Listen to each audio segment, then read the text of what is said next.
ئاکۆ عەبدوڕەحمان مەوادی پاکارەوە دروست دەکات لە شاری سلێمانی لە کۆبوونەوەی B2Bدا سەرقاڵی ڕێکەوتنە لەگەڵ کۆمپانیایەکی ئێران تا ڕاستەوخۆ مەوادی لێ بکرێت.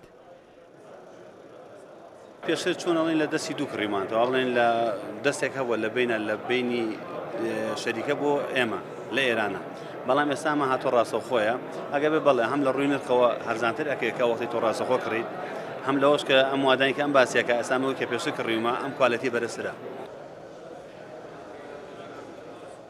دەستە بازرگان و خاوەنکار و بەڵێندەرانی هەرێمی کوردستان هەر یەکیان بە پێی بواری کارکردنی خۆیان لەگەڵ کۆمپانیەکانی ئێران کۆبوونەوە. عەلی ڕەزا ئەحمەدی ئامێری لە قوتونان دروست دەکات. ئەوان بەنیازن ئامێر بۆ شارەکانی سلێمانی و هەڵەبجە دابین بکەن. من نماینده شرکت ماشینسازی کوششکاران هستم. ما ئامێری لە قوتونان دروست دەکەین.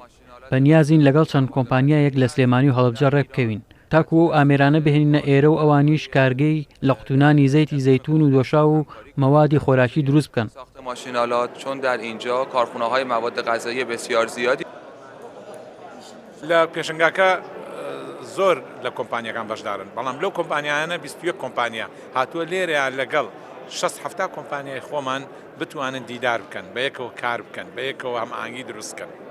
بەم شێوەیە ئێستا ئەتواندرێ کاری بە یەکەوە هاوبەش بکەن. تجار و بازرگانان اقلیم با شرکت‌های ایرانی و محصولاتی که ارائه دادن رو فراهم کرد. مهدی شوشتری قۆنسوڵی کۆماری ئیسلامی ئێران لە سلێمانی ستایشی شاری سلێمانی کرد کە لە کاتی کۆرۆنادا پاڵپشتی وڵاتەکەی بوون و دەواازەکانیان بە ڕوویاندا دانەخست. در دوره سخت کرونا که تمام مرزها و همه تجارت بین الملل دستخوش دوای بڵاوبوونەوەی کۆرۆنا هەموو دەواازەکانی سنووری و گەشتکردن ڕاوەستا بوو لە ڕووی ئابووریەوە نزیک بووینەوە لە خاڵی سەفەر، بەڵام دەواازەکانی سلێمانی لە ڕووی ئابووریەوە هیچ کاتێکدا نەخرا و هاتوچۆی بازرگانی زۆرتر بوو. لێرەوە سوپاسی پارێزگای سلێمانی یەکەم کە زۆر هاوکار بوون چونکە گەشەی ئابووری نەوەستا لەو سنوورانە. ئەوە جێگای پێزانینی کۆماری ئیسلامی ئێرانە. این افزایش رو داشتیم و این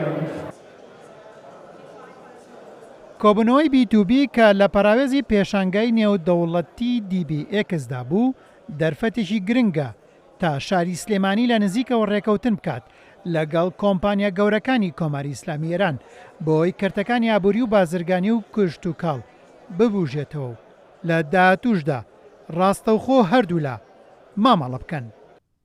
هێمن قادر، کورسات نیوز، سلێمانی.